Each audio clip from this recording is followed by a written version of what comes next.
ಆತ್ಮೀಯ ಮುದ್ದು ವಿದ್ಯಾರ್ಥಿಗಳೇ, ಇನ್ನು ಪತ್ರಲೇಖನಕ್ಕೆ ಸಂಬಂಧಪಟ್ಟಂತೆ 5 ಅಂಕದ ಪ್ರಶ್ನೆ ಇರ್ತದೆ. ನಿಮ್ಮನ್ನು ದಾವಣಗೆರೆ ಶ್ರೀ ಭಾರತ ಮಾತಾ ಪ್ರೌಢಶಾಲೆಯಲ್ಲಿ ಓದುತ್ತಿರುವ ಧನುಷ್ ಎಂದು ಭಾವಿಸಿಕೊಂಡು ನಿಮ್ಮ ಶಾಲೆಯಲ್ಲಿ ನಡೆಯುವ ಕ್ರೀಡಾಕೂಟ ಕಾರ್ಯಕ್ರಮಕ್ಕೆ ಉದ್ಘಾಟಕರಾಗಿ ಆಹ್ವಾನಿಸಿ ನಿಮ್ಮ ಜಿಲ್ಲಾಧಿಕಾರಿಗಳಿಗೊಂದು ಪತ್ರ ಬರೆಯಿರಿ ಅಂತ ಪ್ರಶ್ನೆಯನ್ನು ಕೊಟ್ಟರೆ, ನೀವು ಬರಿಬೇಕಾದಾಗ ನೋಡ್ರಿ, ಇವರಿಂದ ಯಾರಿಂದ ಬರೀತೀರಿ, ನಿಮ್ಮಿಂದ ಅಂತ ನೀವು ಅದನ್ನು ಕರೆಕ್ಟಾಗಿ ಬರೀಬೇಕು.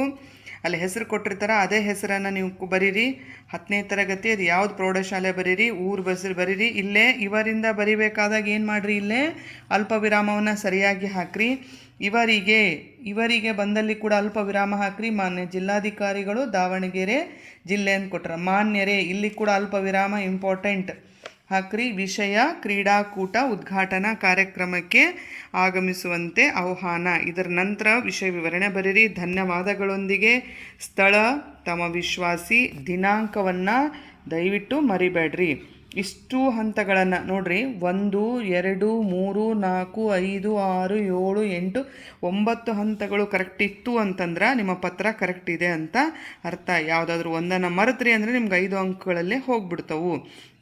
ವಿಷಯ ವಿವರಣೆಯನ್ನು ನೀವು ನಿಮ್ಮ ಭಾಷಾ ಕೌಶಲ್ಯವನ್ನು ಸೂಚಿಸ್ತಾ ಅತಿ ದೊಡ್ಡದೂ ಬರಿಬೇಡ್ರಿ, ಅತಿ ಚಿಕ್ಕದೂ ಬರಿಬೇಡ್ರಿ. ಒಂದು 4 ಲೈನ್ವರೆಗೂ ಇದ್ರೆ ಸಾಕು.